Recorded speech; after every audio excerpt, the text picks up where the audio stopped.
Put me in, coach. We're going to center field. John Fogerty starting us off. Put me in, coach.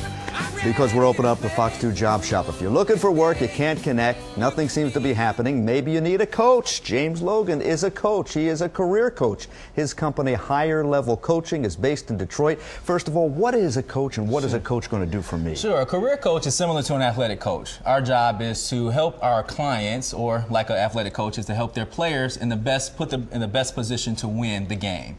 So my job is help my clients put them in the best position to win in their career, advance their career faster, or if it's getting a job, whether it's a dream job or your bridge job, my goal is to help identify things that you might not be able to see from your perspective. All right, and one of the things you tell people is you only have 6 seconds to make that first impression. That's right. A first impression is a lasting impression. So employers nowadays, there's a lot of research to suggest that they have 6 seconds to review your resume before they continue this, to read on.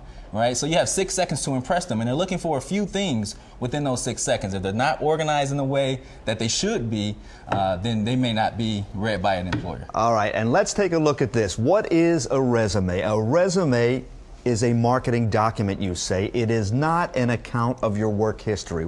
So many people, unless they're in sales, they don't know what a marketing document is. So think about if you're flipping through a magazine and you only have a few seconds for this advertisement to impress you.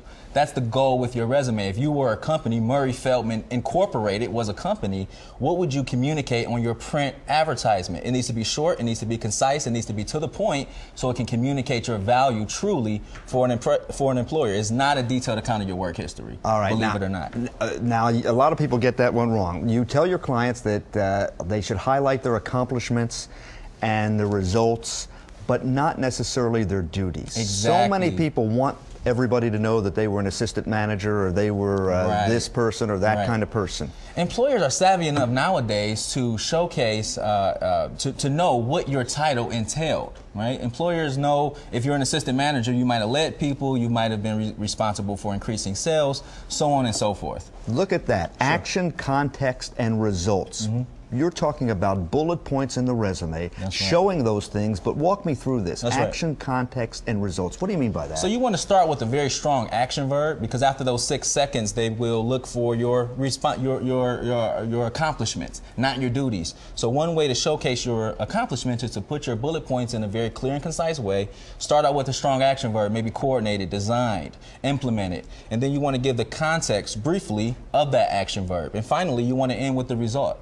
For example, I was an international recruitment coordinator. The action was I recruited international students. That's the context.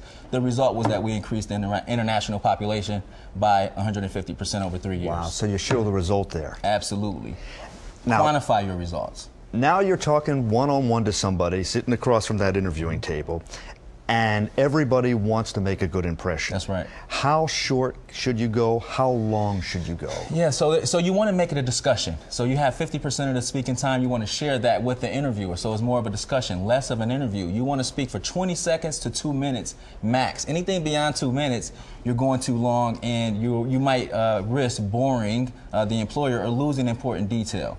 Wow, that's really interesting. Now, you also provide a free consultation to everybody who calls your office, regardless of who they are. This is not just a television deal here. It's something that you normally do. Yes. What do you get in a free consultation if I call you? So my goal is to make sure that I'm able to help you. We'll talk about your career goals, we'll talk about your experience, we'll talk about your background, and the goal there is to find out how I might be able to help you advance your career or get that initial job out of college based on that consultation. So in 30 minutes, we'll have a pretty good idea at how I might be able to help you, and you'll have a good idea of the services that I might be able to provide you and the investment that you're willing to make. It's a relationship.